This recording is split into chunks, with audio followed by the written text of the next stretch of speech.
Hello বন্ধুরা, আজকে আপনাদেরকে নিয়ে চলে এসেছি আমি রহনপুর রেল ব্রিজ দেখাইতে।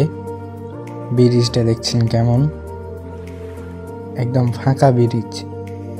এই ব্রিজের উপর দিয়ে ইন্ডিয়া থেকে মালামাল নিয়ে আসে বাংলাদেশে। ব্রিজটা দেখতে পাচ্ছেন আপনারা। এই ব্রিজের উপর দিয়ে মানুষ চলাচল করে। ভিডিওটা যদি ভালো লাগে তাহলে অবশ্যই লাইক কমেন্ট শেয়ার করে দিবেন। দেখছেন আমি ভাগ করে একদম ধপ করে ব্রিজের উপর দিয়ে হেঁটে চলেছি। সামনে চাষিরা হাঁটছে, দেখতেই পাচ্ছেন। হাঁটতে খুব ভালোই লাগে ব্রিজটাতে, কিন্তু যাদের হাত দুর্বল তারা কিন্তু এই ব্রিজ দিয়ে এরকমভাবে হাঁটতে পারবে না, কারণ পায়ের নিচে অনেক ফাঁকা থাকে, অনেকগুলা কাঠ ভেঙে আছে, দেখতেই পাচ্ছেন ভিডিওর মধ্যে আপনারা।